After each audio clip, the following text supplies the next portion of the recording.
All right, welcome to a very special edition of the Horse Racing Happy Hour. I mean, it's Thursday. We always go live on Thursday, but it's special because, I mean, I feel like we're part of Maryland racing now, Louis. I would like to pronounce that this is the podcast of record about Maryland racing. I don't think it's a question. How about that? And this is about perfectly placed in the wisdom of the great Jim McKay, who came up with this concept of, like, you know what? When racing's pretty much going to suck across the country because of the Breeders' Cup is, too close, we're going to throw out this great day of 12 stakes races and just showcase Maryland breds, and we get this awesome day of Maryland Billion. In your face, Keeneland. In your face. Yeah. I think Keeneland will be okay. A little QE2 on Saturday. Not as good as a sprint for 2-year-olds. Hey guys, good to have the Maryland guys back. Hey, let's go. We got Dan Illman and John Piazek, the flowing locks of John Piazek, as Louis, quite jealous. Just never been flowing. Never been. Nope, never been. Not at all. I was a how hockey are player you? with a bad mullet in second grade, and it was still not flowing. It was terrible. So there you go. Yeah, you really had the mullet underneath the hockey. By the way, I got pictures hockey for you. started. Oh yeah. Oh, third grade. Ooh, now I've got to think about it. Wait, was he from Michigan? Then yes, he had the mullet. That's true. That's true. Hey, the 80s were a different time. You settle down. Well, they're coming back right now. I see them all the time, and I think they're posers because the 80s was the legit time. That's what it was. There you go. Let's get to some replays, man. Well, I mean, we can get there. Slow your roll. We're all right. I know we got a lot of races to cap and stuff like that. But we'll get into the 2-year-old races from last week. We saw an Oaks Prep and a Derby Prep at Keeneland. The Aussie Beaties. I'm never going to be able to say that right. It's just never going to happen. We saw a little bit of an upset. So let's take a look at Candied taking down VV's Dream. On the far outside, Alice Beach is there toward the inside. Candy's going to swing wide. Candied out in the center of the racetrack. Bright Work is right there, a lane off the rail, but Candied rolls on up from the outside of VV's Dream into the final furlong of the Darley Alcibiades. Candied with the lead from VV's Dream in second. Alice Beach is third. Candied, VV's Dream, 1-2, deep stretch. Candied, Luis Saez wins. Luis Saez there with Pletcher as the trainer, third betting pick. So it's not a huge upset, but I think everyone thought that the top two were, pretty strong. So VV's Dream getting an upset there, but they're 2-year-olds. There's a long way to go. Louis, what do you take in that race? Yeah, we've actually seen this a lot this fall is a lot of the 2-year-old quote unquote favorites. We'll see the opposite in the next race, of course, but a lot of the 2-year-olds have been, third, fourth, fifth favorite ends up winning. We saw it in the Iroquois here with West Saratoga, for example, jumping up and winning that one as well. So I don't get too terribly overreactive to 2-year-old results, but I do think it showed that switching leads is overrated. You don't need to do it. You could just pull it and just go for it. So we learned that number of turns was overrated last week. What an outrageous statement that is. Changing leads is overrated. Maybe changing leads is overrated in the short stretch of the Alcibiades, where Candied beat a pretty decent filly in VV's Dream and 8 cows. But at the end of the day, she's going to have to change leads when she goes to Del Mar and she faces the oncoming might of Tamara, the daughter of Beholder, who's going to be odds on in the Breeders' Wait, you're telling me Tamara's a daughter of Beholder? No one ever mentioned that before, ever. Oh my God.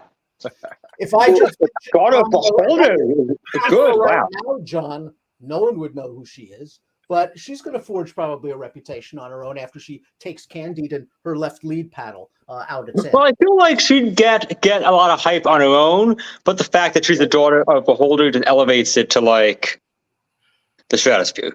John hates Beholder. Wow. For a guy that holds the Maryland Racing Museum, a historian, so to speak, to hate a legend, I don't hate anybody. I don't hate anybody. I like everybody. I do think it's probably impossible for John Piazek to hate anybody. Yeah, no, a little too much time with John. Yeah. I also want to talk about the evolution of this show, Louis, because, not saying that Illman doesn't look good right now, but he used to come on, he would wear a sweatshirt every once in a while, dress the nines.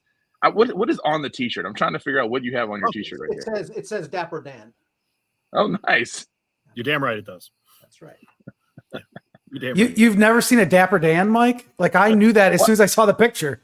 I can't see because of like where his like little yellow thing is, and but that's not so surprising that that coastal elite producer Zach knows that Dan Illman's shirt. I'm not surprised by that. I love it. Yeah, there you go. All right. Good enough. Well, let's move on to that. Look, at this point, though, I mean, Candide, all jokes aside, she looked great. And I don't think she's going to have any trouble getting a little bit more distance, trying to get down a stretch at Santa Anita. I think she'll be fine. Is she good enough to beat tomorrow the other horses, the other fillies that we'll see in that group? I just don't know. No, it was a very nice effort. I'm not willing to give up on the runner-up yet. I thought Vivi's Dream ran just fine, and that was a good prep for her. I think Candide is going to continue to improve. Really, listen, Tamara is very, very good. The division is still wide open. As you mentioned, these are still babies. They're learning. All right, well, let's move on to the Breeders' Futurity, Grade 1 Breeders' Futurity. Jose Ortiz takes this one with Locked, the odds-on favorite. Stewart with Locked moving up on the outside and Northern Flame in between that pair. Top of the short stretch. Here is Locked. Locked racing by on the outside for the lead. The Wine Steward is responding to the inside. Generous Tipper goes to third. The Wine Steward responding to the challenge so far. Here's Locked right alongside. Locked, the Wine Steward. It is Locked to win. Fletcher had a good week, pretty good weekend. That's pretty much what it comes down to. He's got two nice horses. That's a real good one right there that just won the Breeders' Futurity. And he and Prince of Monaco out in California, probably going to put on a good show in the Breeders' Cup Juvenile. But Locked, he showed some promise in his sprint debut at Saratoga. He destroyed them second out at Saratoga going a mile. And that race was very, very good because that runner-up, I have a feeling, the Wine Steward is just a little overachiever, a little street fighter. And I think he gave his absolute best there. Locked took a strong punch. I would not have been surprised if he finished second in that race, but he was able to sustain his move and win. He's a good horse. Same ownership group. Is that true? Same ownership group for both races? Oh, wow. I didn't even notice I think that. it was. Wow. Yeah. I didn't mention on the Friday race, it was good to see. Louis Saez looked no worse for the layoff. Thank goodness. Came right back, looked great at Keeneland over the weekend, last week, and obviously yesterday, today. Do you know, Dan, the plans for Locked? Is he going to stay in Kentucky? Is he going to run in the Jockey Club, or is he going to run, or they're going to ship him out west? Running the Breeders' Cup, I would imagine I'm 99.99% certain he's going to run there, and he's either going to be the favorite or the second choice behind the Baffert horse, Prince of Monaco. With a horse like this, he's got the size, he's got the pedigree, he has the will to win. He's got a lot of things going for him. He's a very, very exciting prospect. Do you think we'll start seeing, so if this horse is a closer like it looked like on the form, are we going to then see these ownership groups try to get a horse with a little bit more early speed to get enough points to get in the race and kind of set that pace?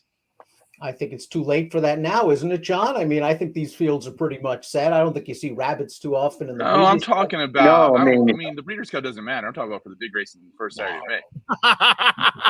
Come on. I don't think you have to worry about rabbits for the Breeders' Cup. The spots are so for the Kentucky Derby, pardon me. I don't think you worry about rabbits in situations like that. How do rabbits get points? They actually have to be pretty good. Right. Well, now that they're getting 5 points out to 5 places, you don't. The way you do it is you find a horse who has cheap speed, drop him in an easy prep, hope he hangs on and gets third or fourth.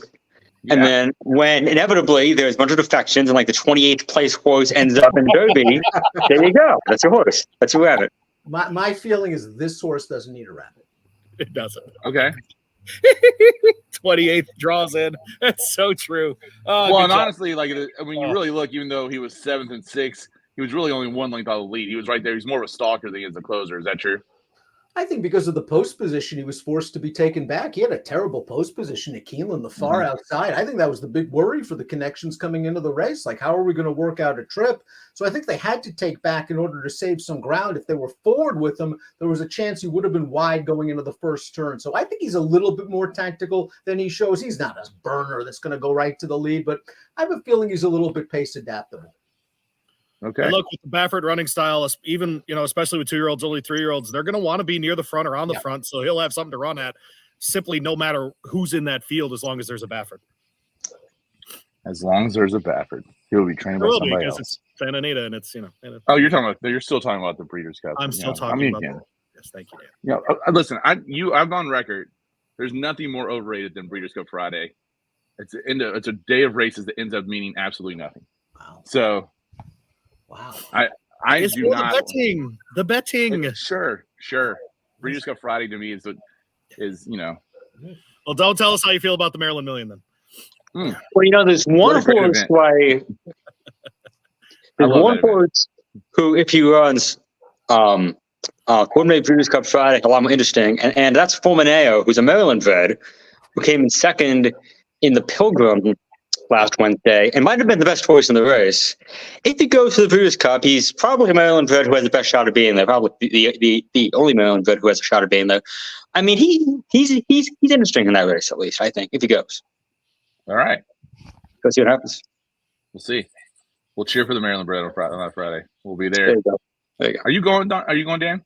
I'll be there. All right. We'll go get beers Friday night or something, Dan's going to pretend he doesn't know who we are. Is that what he never does that. He doesn't big time up. I'm not going to make any kind of firm plans with you guys because I got to depend who else is going to ask me to have drinks on Friday. But basically, where you are, we'll see. Well, the only person who's going to ask us to have drinks is Sherva. So that's it. That's it. And now it's probably not because I might have made him mad. So we'll see. That's just the way it is. Oh, man. Can't keep John Sherva happy all the time. All right. Let's talk about the main event. Let's talk about this weekend. Let's talk about the Maryland Million. Listen, I'm going to put John Piazzik on the spot because I know he can give this answer. Just give us a little history about this day and tell people kind of what it's all about for the millions and millions of horse racing fans listening across the world.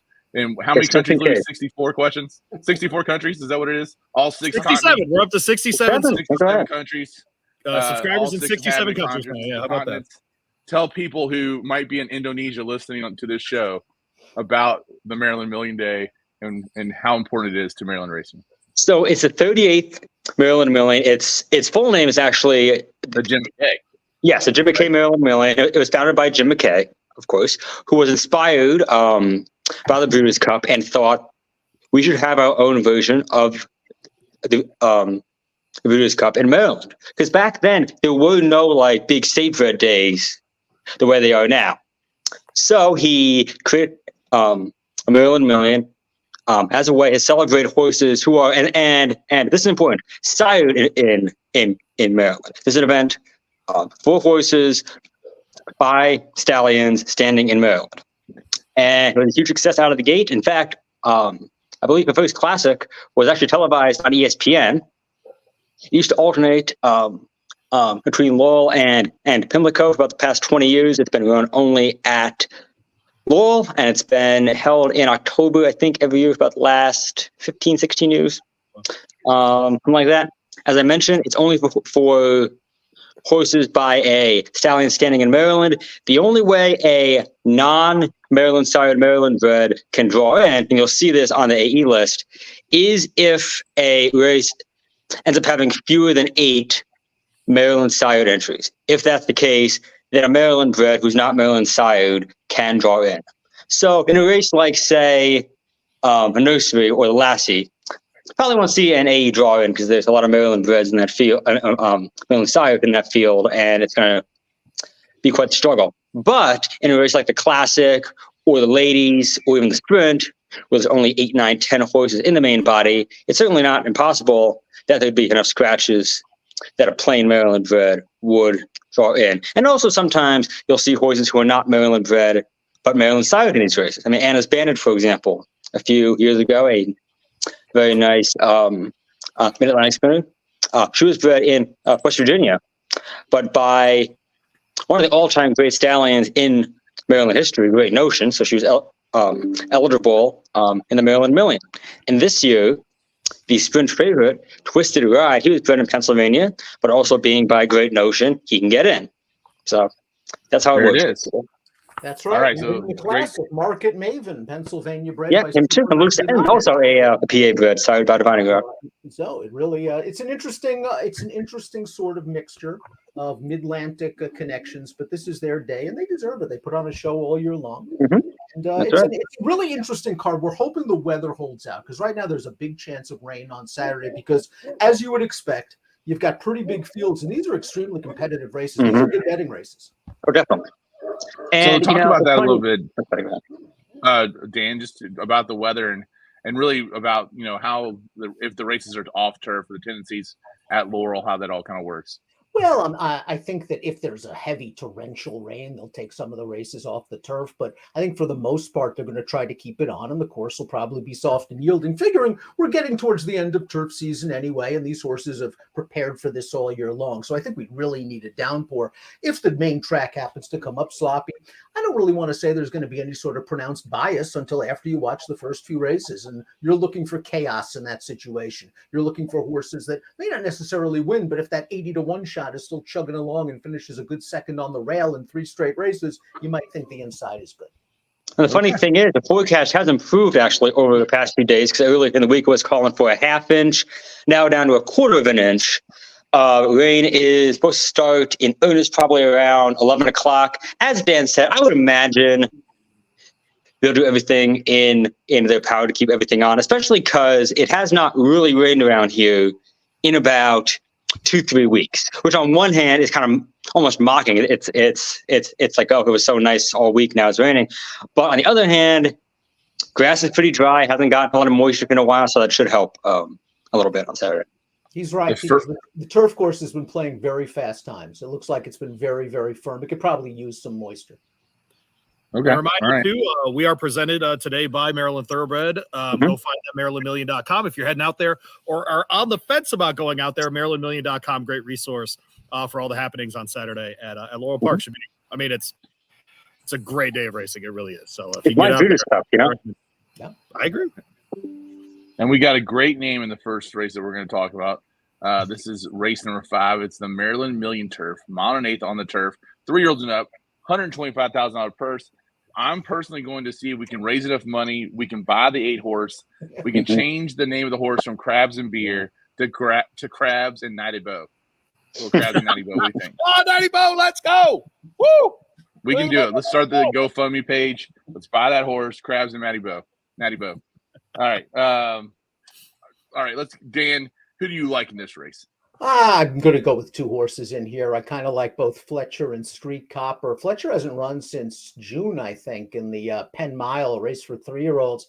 It was his turf debut. He was $1,000,000 to 1. He actually ran pretty well against some good open company. I was talking to his trainer, Chuck Lawrence, earlier today. He said the horse had some hiccups after that race, which necessitated the layoff. He says the horse is breezing better than ever. They'd always liked him. They tried to get him into the Preakness even by getting the Win and You're In and the Tessio. So they like this horse. He's very progressive. We've probably seen the best of horses like Street Copper and Crabs and Beer and Cannon's Roar and some of the old favorites in Maryland. I think this horse has some upside. And my head says no on Street Copper, but I'm probably going to use him as well because he might really not want to beat you. I know he won last time out, but he broke a long losing streak in that race. I think he has some hang in him, but he usually shows up in this spot. The distance is good for him. It's all about getting a trip. I'm going to probably concentrate on those 2 while realizing that Crabs and Beer is a strong contender.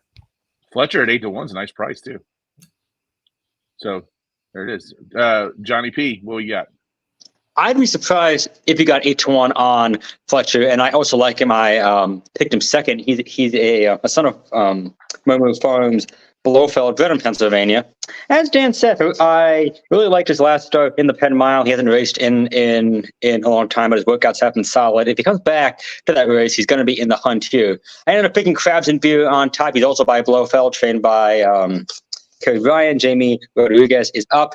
He hasn't won this year, but he really hasn't run a bad race on grass. I mean, he made his first start off a really long layoff back in mid-June, just missed behind a pretty classy horse in the Addison Poor, then made kind of a premature move, nest timeout, ended up finishing 3rd. That might have been the best horse in the Fine Stakes in his most recent grass start. On the first turn, Wicked Prankster, who was also in this race, he won last year's turf, he kind of bolted on the first turn. He was pulled up, walked off, and when he bolted, he took Crabs and Beer with him. He took Crabs and Beer out about 6-7 paths, and then once Wicked Prankster got out of his way, Crabs and Beer was able to get back on his way. That ended up costing him probably a few lengths, and he lost by a neck to Phil Pass, who on his best day is better than anybody in here. So it was a great effort in spite of bad luck. He's easily, I think, the most steady horse in this field. And as long as he doesn't have any crazy mishap happen to him, he should be pretty tough. And speaking of Wicked Frankster, last year, this son of Mosley went gate to wire off a 6-day layoff. Now he's coming off a bit of a longer break, but there's not a lot of other pure speed in here. He's working really well. I mean, I can easily see a situation where he goes back to the front and just doesn't stop again. It's possible. Louis, what'd you think? I think Cannon's Roar is an include because of Barbosa. He's got the best winning percentage right now at Laurel. I think he's seeing the course really well, and I think you got to include him. I know he's had better days in the past, but did win last out at Laurel going a mile. I'm interested in a long shot here. Jack's Legend, second start ever, stretching out for the first time for Trombetta. I don't like the numbers right now for Trombetta and Rosado, but it seems like a very intentional placing of this horse, second time ever. To go routing here, and so I seem to remember from earlier. Yeah, I mean, an elusive quality, great notion on on top and a haymaker on the bottom. I think the horse can get 2 turns no problem, and so if you wanted to go bargain hunting, that might be one because I don't think you're getting 15-1 on that horse. I think you're getting like 24, 27-1 on that horse. Well, I know he can go 2 turns because his full brother, Talk Show Man, won this race twice, so we know he has a great grass pedigree. And in fact, I heard earlier today the Talk Show Man is in fact going to be at the race. He's going to make a special appearance and watch his brother in action. I mean, he has a lot of upside. I really liked that debut, but I think it's kind of a tall ask. I mean, he did 5.5 furlongs. Now he's going a mile and an 8. I would have liked to see, maybe a Maryland vet allowance as kind of a bridge between that maiden race into this. I mean, he could win this race next year or in 2025. I just don't know about this year. And then, of course, Cannon's Roar, a full grandson to Charismatic, who is my all-time favorite Derby horse. Not that matters on a turf race, but little tidbit. Favorite Derby horse, Charismatic, was also the first Breeders' Cup. It's not the first Breeders' Cup because I went in '98 when it was at Churchill. But the first Breeders' Cup I went to outside of Kentucky was that Gulfstream Breeders' Cup. Fantastic one. Yes. But this is awesome. So in race 6 here, the Maryland Million Lassie Stakes, this is for fillies 2-year-olds and up. This is the precursor, the early precursor maybe to the Blackout Susan. It's on the dirt. You get the 3 horse here, Louis, Bows and O's right there. There it is. I love it. I'm betting on that horse regardless. Let's go. Yeah.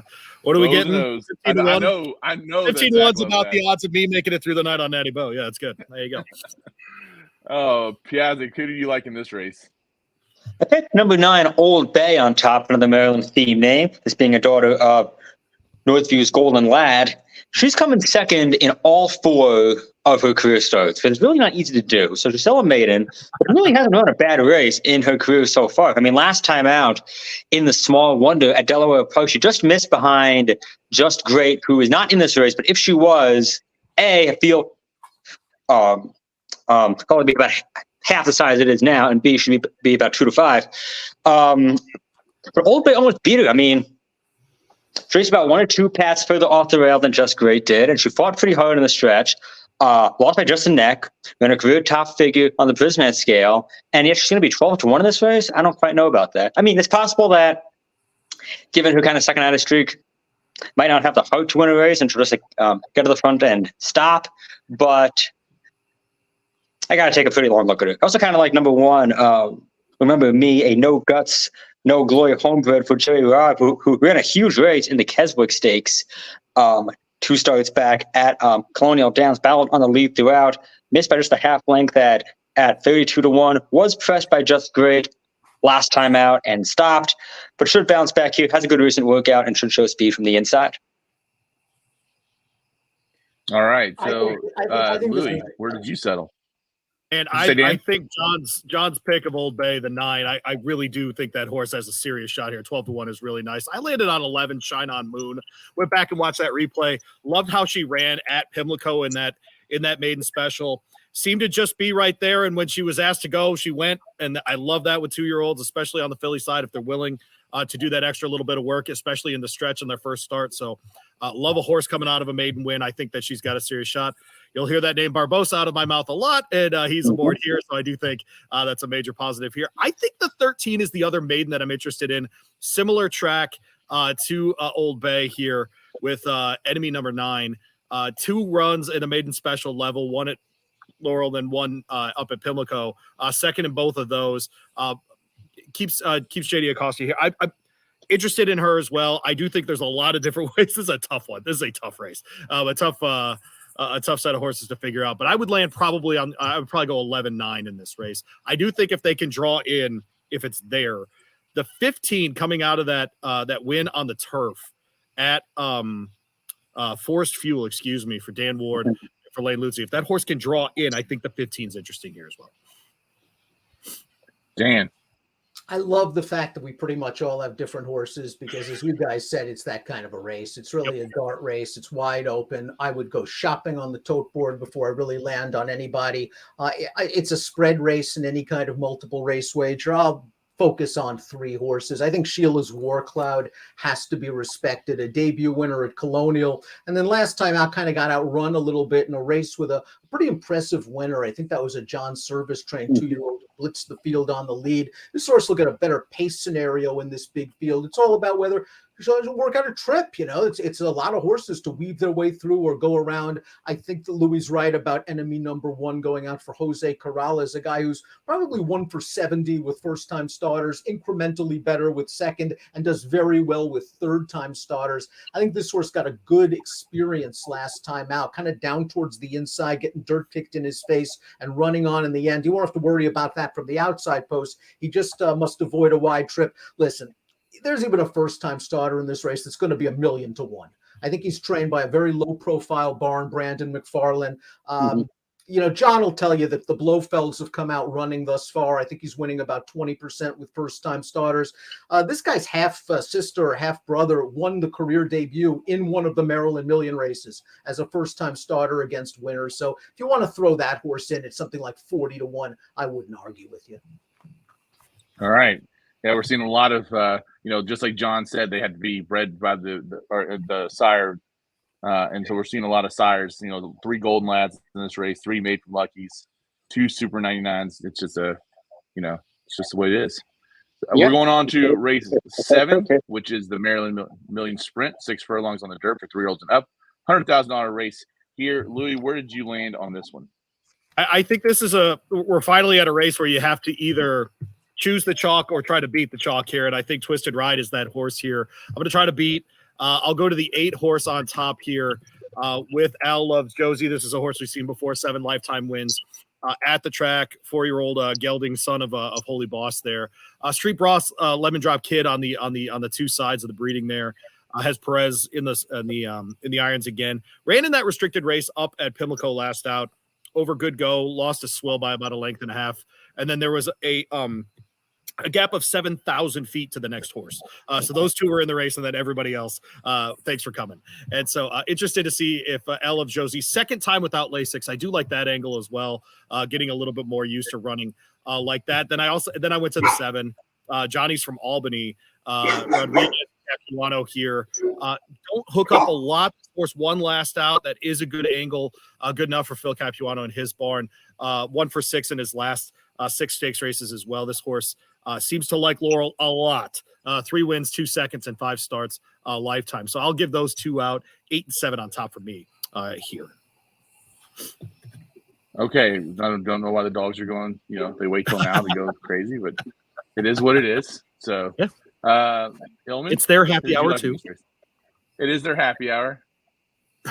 I don't know what happened. So I'm professional podcast. Dan, who'd you like here? I have to disagree a little bit with Lou. I think Twisted Ride's the horse to beat if he shows up. His last race, I don't think was indicative of his true abilities because that was a 5/8 dash at Monmouth, and that race is all about speed. And he was put on a hard chase 3 wide and in between, and it just didn't work out for him. And I talked to his trainer, Mike Moore, and he said he kind of ran the horse back a little bit quick. He's given him more spacing between that race and this one, and he seems to be training well. The one caveat is when I talked to the trainer, he said, I'm very worried about a wet track. I don't think this horse likes a wet track, so you might want to downgrade him if this track comes up sloppy. But I think Twisted Ride, if he shows up, is the horse to beat. I do want to spotlight a long shot because Louis' right. Al Loves Josie is a strong contender in this race. But what about 7's 11, a horse that came off a layoff, and I think he prepped in that turf race. I think they were just giving him one, and boy, they gave him one, because last time out, he aired. He just looked like a completely different horse, and he might be the now horse in this division with a little bit of upside.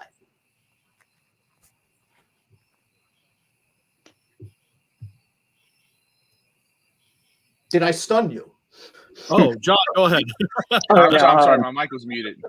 Oh, there we go. No, I picked Johnny Z from Albany on top, another Blofeld, but I get the sense he's going to be pretty well bet. Just based on the way folks are talking about him, I don't think you'll get a 6-1 winning line. And there is a lot of speed in here. I mean, he's got speed. Alex Josie has speed. Find Faith on the inside has speed. Twisted Ride should be up and near the pace. And that could set things up really well for 7's 11, who, as Dan noted, absolutely crushed the field last time out. 8.5 length win, far and away a career best figure on the Brisnet scale. But it's not a total aberration. He ran well quite a few times over the winter at Lowell. He broke his maiden by 4.5 lengths at 7 furlongs. Cut back to 7 furlongs in late March on a wet track, I might add. One going away by almost 3. Another career best figure. Goes third off the layoff here. Even better. And yes, he got a great trip last time, but he could get another great trip again. So if the pace does melt down, he'll be right there to pick up the pieces. And hopefully he'll go off at somewhere around his 10-1 morning line. I think there's a non-zero chance Johnny Z from Albany goes off favored over Twisted Ride. But those two will take the bulk of the action. The next race is the Maryland Million Turf Sprint Stakes. It's a $100,000 race for 5.5 furlongs, of course, on the turf, because that's why it's the turf sprint. And for 3-year-olds and up. So who did you land on here, Dan?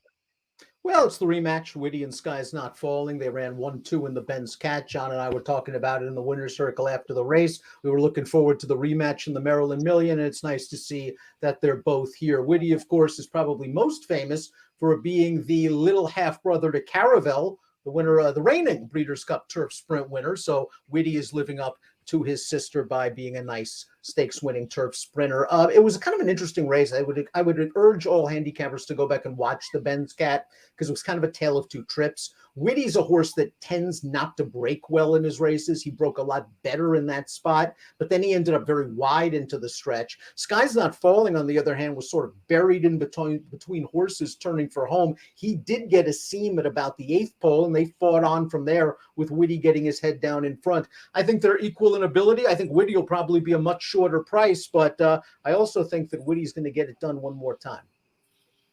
All right, there it is. John?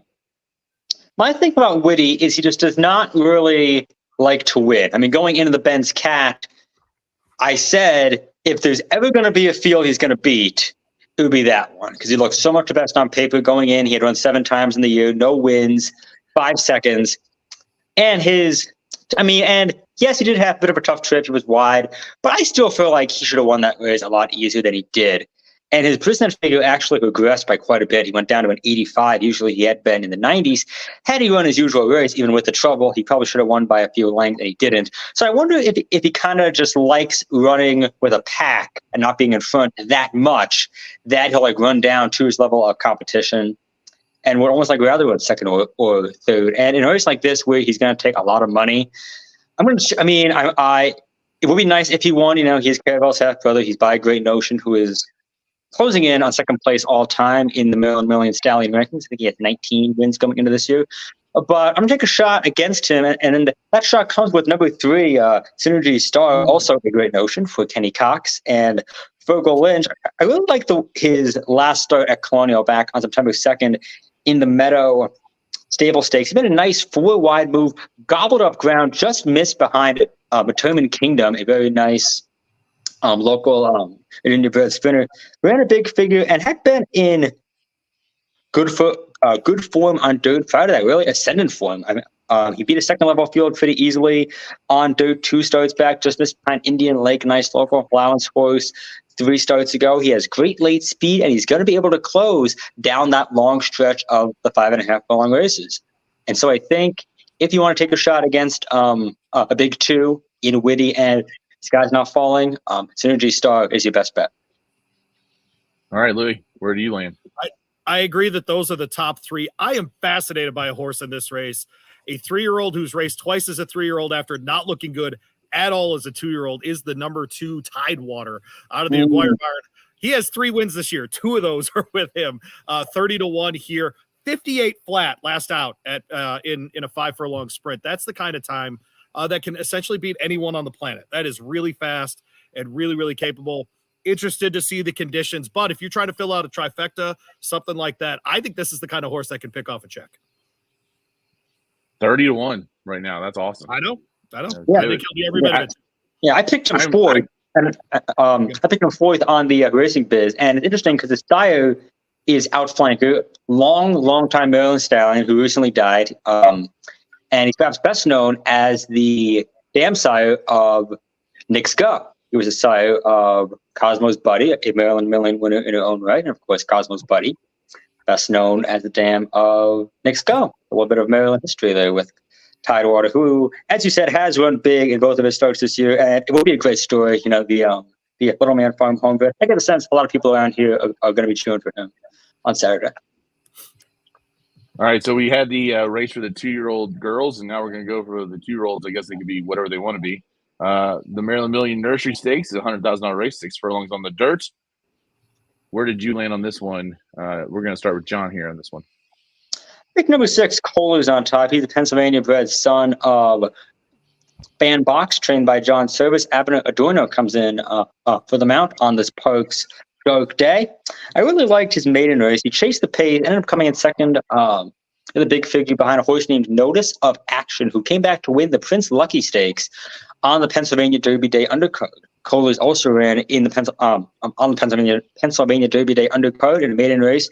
Got involved in a 3-pronged speed duel. Ended up fading late, but still held okay.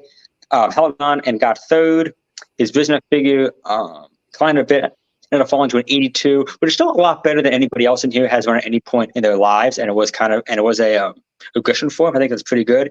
He has blinkers here. I think that'll help him show more speed and help him stay a bit focused in the stretch. I like that Adorno's coming in for the mount, and if he can break well and get to the rail and the lead, he could prove tough to catch. Louis?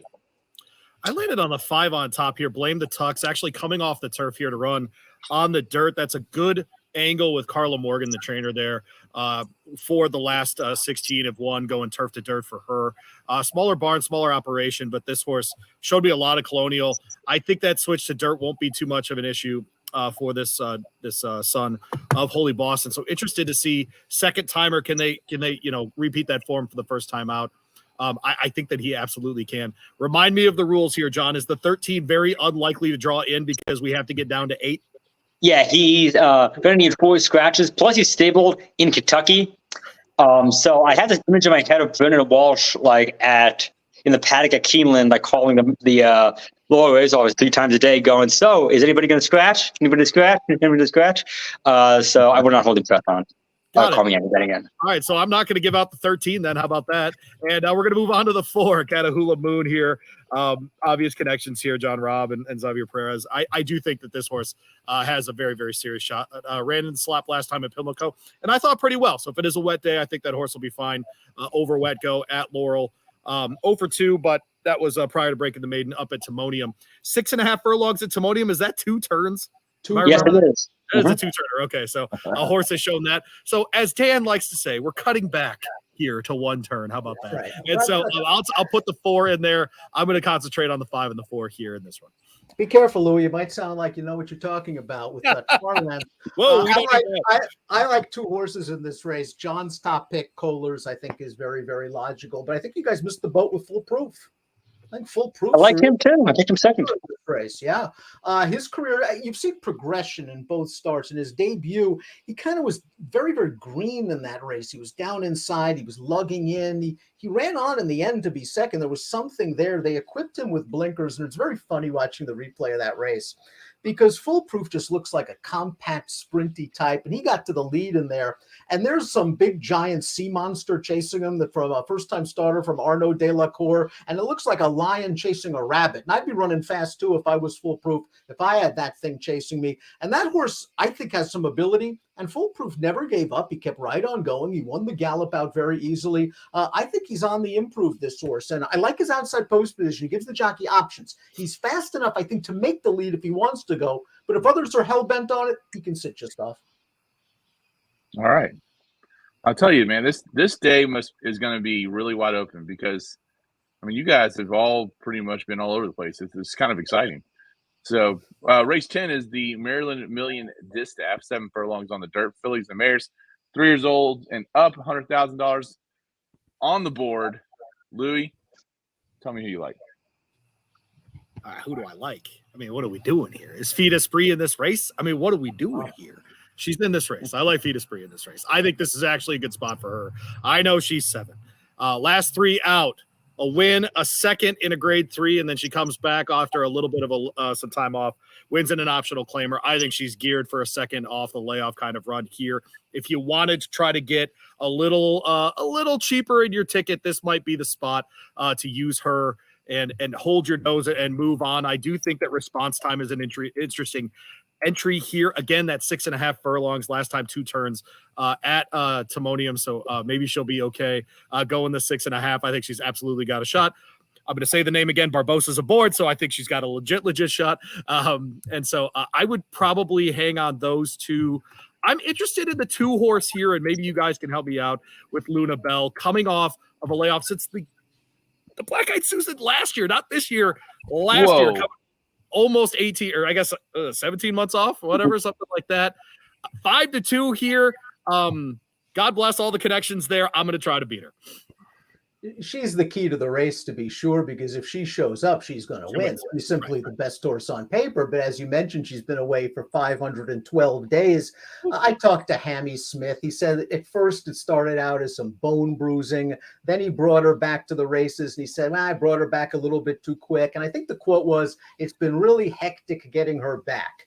I think he also said he wanted to get a prep run into her, and he didn't. So it wasn't like it was a ringing endorsement. He says she's fit. She's working really well going into this race. And to be quite honest, I'm rooting for her to win because she did some really good things before the layoff. But it's a gambling game, and if she does go off at 5-2, I'd be willing to try to beat her. Who do you like in this one then, Dan? Well, I think Response Time, the other horse in the Hammy Smith barn, is very, very dangerous. John and I have talked about her in the past. It looks like she's getting back to her good form, and she has tactical speed. I wouldn't count Malibu Beauty out completely because that last race, she was in against Interstate Daydream, who's a legitimate graded stakes horse from the Brad Cox barn, and she tried to steal that race on the second turn and just couldn't get there. I don't mind her turning back in distance. She's very versatile. So I would probably lean towards Response Time, Malibu Beauty. Again, Fee d'Esprit, there's nothing wrong with her. Didn't she win this race last year? Great outside post position, great prep race last time. This is a fun race. It's fun. John. Yeah, I mean, as Dan said, as far as I'm concerned, this is the future of the day. I've been looking forward to all these matching up for a long time. I am looking forward especially to fading Luna Bell because, she has a very big fan club, and has openly so. She's a fun filly, but as we said, she hasn't raced in a very long time. And quite frankly, even if she runs her best, I'm not so sure that she can beat Response Time or Fee d'Esprit. Like she's never faced anybody or beaten anybody as good as those 2 horses. So I am happy to take a shot against her. If she wins, I'll tip my cap. I picked Response Time on top, a daughter of Mosley, bred by Country Life Fun, where Mosley stands. She won 3 out of 4 on this track over the winter, got some time off following a dull race in the Niver, and since then has been rounding back into form.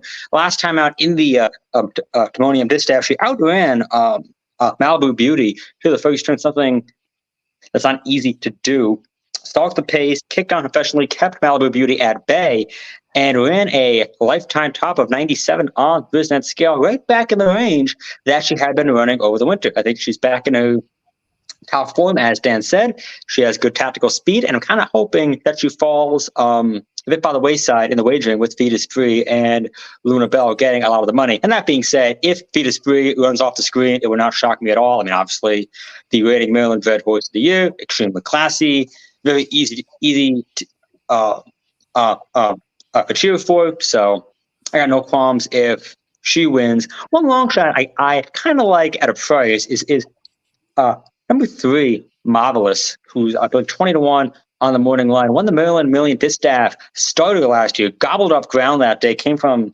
16 lengths out of it to win going away. Won the Conniver Stakes in a similar late frenzy.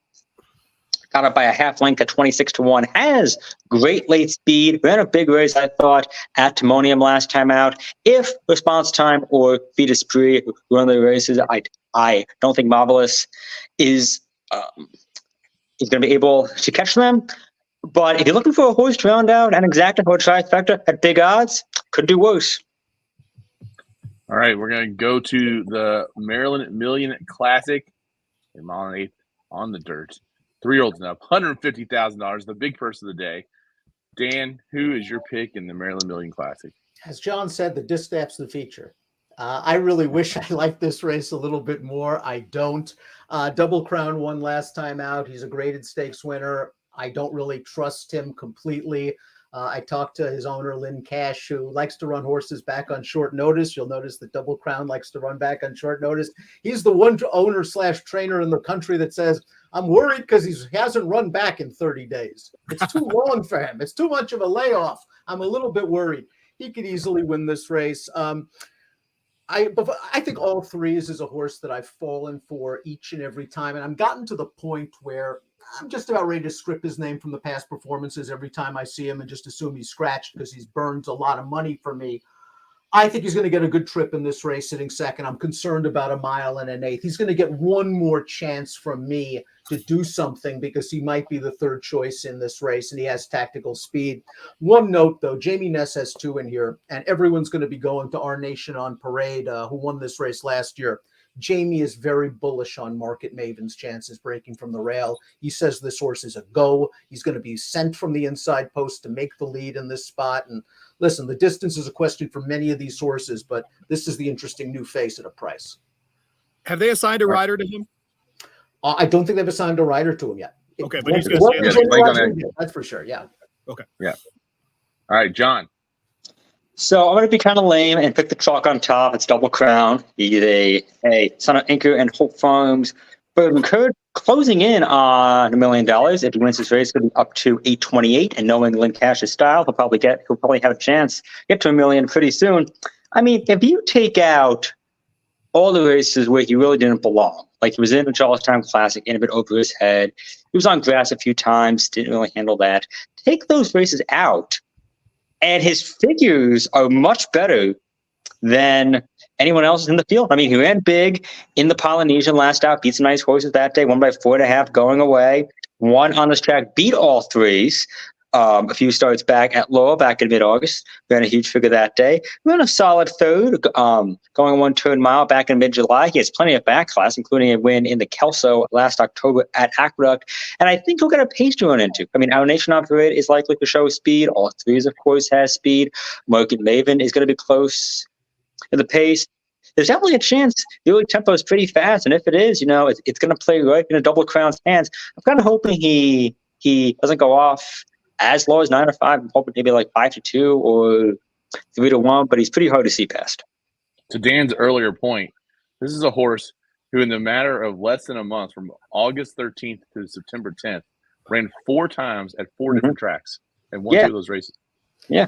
I mean, because of guys like Lynn Cash, who trains Beverly Park, a horse that's run off something like 13, 14, 15 wins in a row at some point, John, in starter allowance races all across the Mid-Atlantic. Lynn Cash just hooks her to a trailer, takes her to a track that runs a $5,000 starter allowance and wins, but runs her every single week or something like that. Some tracks have even mandated a rule called the Beverly Park rule because they're so afraid of these horses running so often. And goodness gracious, what could happen? That, it's almost like if they run 5 times in a month, you can't enter them. And Lynn Cash was telling me about that earlier today. So he's very frustrated by that rule, and you should be. All right, Louis, what about you? I'll make it a clean sweep with the 2 on top. I do think the 8 loose ends is an interesting entry here. I think that horse will love the stretch out to 1 mile and an eighth. I think going back, watching that race last out at Delaware, no one was catching that horse. Look, full disclosure, everybody in this race is better than everybody that was in that Delaware race. But I do think that this is the kind of horse that can pick off, be second in an exacta, something like that, really relish the distance. And so if you're looking for a horse to fill out your ticket, that might be the one. All right, I just have just a problem with the name Double Crown. If they're going with 2 Columbus as the mare and Bourbon Courage as the sire, and if they're if it's supposed to be like a Double Crown Royal, which is not a bourbon, I can't do it just out of just can't do it. Can't do it. Double turkey or something, or double forest. Yeah, you got to call. Next time he runs, I'll put that in the analysis in the form. Yeah, definitely do that because it matters. He's a classy horse, You need but to Mike know your Gandolfo whiskey. doesn't like his name. Know your whiskeys. All right. Listen, Strong in the Crown Royal, stretch, all over. named after Canadian whiskey. Turf Jeez. Rider Association member Mike Gandolfo does not like the name. The inconsistency in the name really bothers me here, whether or not this horse can run fast. So, all right. The last race we're going to talk about is race 12, the Turf Starter Stakes, 1 mile and a 16th on the turf, 3-year-olds and up, $50,000 purse. What is this, an allowance race? No, I'm just messing with you guys. Louis, who do you like here? I'm getting pointed. Louis, you got to say it. Give credit to the racing office. This is a fantastic race on which to end this card. A fantastic race. Yes, Even we always give him a hard time. Dan loves the Even show. if it Dan's comes a off fan the of the turf, show. this is a fantastic race. And so talk to me, boys. If we do have a lot of rain, would this be the race to come off the turf? Yes, if anything comes off, it's going to be this race, I think. I agree with that. Okay. I took that sort of into account when I looked at everybody. I think that Brilliant Chase, no matter the condition, is the horse to beat here, the 3 horse. Interested to see if that horse can run it back after a sloppy go in a claimer at Parks. We'll see if that horse is capable of doing that. We'll go outside to this, or right to the middle of the pack, I should say. I like Bonded in this spot too, coming off of 3 wins and 9 runs this year, 1 for 2 at Laurel Lifetime. Has been running in those allowance and claiming races, but so has everyone in this field. Interested if the connections could get it done there as well. And then I went even further outside to the 9 horse here in Nick Papagiorgio, who we talked about. Great before. name. Great name. On this one. Ran in a turf race on Maryland Million Day last year. Gets over. He's going to try to stay on the turf here. I thought ran a pretty okay race last time. First claim here for the Colt Barn, who does a great job first time off the claim. So 3, 7, and 9 for me in the last. I mean, Vegas Vacation is the worst of the vacation movies, but the nod to the fake ID of Rusty when he goes to Las Vegas is fantastic. Yes. All right. Who do I got next? Dan, who do you like in this one? I respect Nick Papagiorgio, certainly. You mentioned the barn off the claim. I think he's something like 7 for the last 19. And I like that they claimed him probably for this spot. I think they figured this horse is going to, he fits this condition like a glove. Let's take a shot. He got wired last time out. Now he catches a big field and he'll get a little bit more pace. I'm going to use him. I'm also going to use the Last Sip, who's a horse I've never really been a big fan of, but I'm starting to come around. Back in June, he beat 4 next out winners. And after that, they kind of tried different things for him. First level allowance horses where he was in likely a little bit too tough. Then he runs against Krabs and Beer, who's running in the Maryland Million turf. That's just a little bit too tough. Then they sprint him, which isn't what he wants to do. And then last time they ran him on the dirt and he threw a fit in the post parade, ran away. I'll throw that race out. Blinkers Off, I think, works for the Last Sip. He fits with these horses on his best day. It'll be a good price. John. I ended up going with number 4, Sorolla on top, Milan Velocevic trains. Sheldon Russell is up off to a bit of a slow start, by the way. Sheldon is 3 wins and 30 mounts, but 10 second place finishes. This one closed pretty well last time out against Norman's at 2 foes. He was far behind early on, and he had been far behind in his last 2 starts. Couldn't quite seal the deal. Last time, though, he did get the job done off mild fractions. got up and won by 3 parts of a length. Ran a career best figure. Has some of the best late pace figures in this field. And as long as he can stay out of trouble, he should be rolling late. If this race does get moved to the main track, I think Brilliant Chase could win, even if he started from the literal parking lot, not the metaphorical. Well, there it is. There's your Maryland Million Day handicapping. Get the gold book. Get all of Louis' picks for the race. Louis, plug it real quick. Yeah, goldbookbets.com. I know that John's going to have all his stuff up at Racing Biz, of course, BIZ. Go check out all their stuff. And Dan, where should everyone find all of your stuff? I imagine you're talking QE2 a little bit too this week. You're talking QE2 on the Daily Racing Form YouTube channel. Check it out. We got all of our stakes previews there. And for the Maryland analysis, drf.com, I've got some stakes previews as well where I talk to some of the trainers, get their thoughts on the big races also. All right, I love it. And listen, if you get John P's picks and he's hitting early, just ride him the rest of the day because that's pretty much right. Not literally though. When he's hot, huh? So not literally. When you're hot, you're hot. So with that hair, he's always hot. That's right, man. Yeah. What do we think the late pick 5 pays on Saturday, Dan? That's a good question. I think it's going to pay pretty decent. I'm going to guess. I don't know, $1,119.80. Okay. All right. That's pretty good. Reminder, if you are new to our Maryland shows, 12% takeout on those pick 5s. One of the very best bets in North American racing is the pick 5 and on the Maryland circuit for sure. So, all right, John, what's your prediction for total payout on the late pick 5? $638.20. Okay. All right. I think Dan's right. I think it goes north of 1,000. All right. I think if Double Crown wins, he'll be a single on a lot of tickets. I think a lot of folks are going to single feed is free. If she loses, that will knock out a bunch of tickets. Folks are going to spread in the 9th. Folks are going to spread in the 12th. If Sky's Not Falling and Witty both lose, that'll bump off the payoff a little bit. Really, my hope, with all due respect for everyone who's playing a late pick 5 on Friday, I kind of hope nobody hits it. Because then it'll be a very nice carryover into Saturday. So if you're playing the late pick 5 on Friday and you're live in the last leg, it's like the Larry David kind of like unsure meme, like yeah, exactly. I like there it is. I guess Larry David. There you go. All right. Well, we're gonna pay the tab. We're gonna get out of here. Thanks again to Dan and John for joining us talking Maryland racing. And again, we'll be back, I'm sure of it, for in the spring with our road to the Pimlico. So it's going to be a busy weekend for us. So Pimlico weekend or Preakness weekend next year because we're hosting the PGA Championship here in Louisville that weekend as well. So I'm going to do a couple days of the PGA Championship, and then I guess Louis and I will probably hop in a car or catch a flight. There you go. Zach and there you go. A little practice round and then a little Preakness. How about that? There you go. Yeah, there it is. There it is. All right, guys. We'll see you next time on the Horse Racing Happy Hour.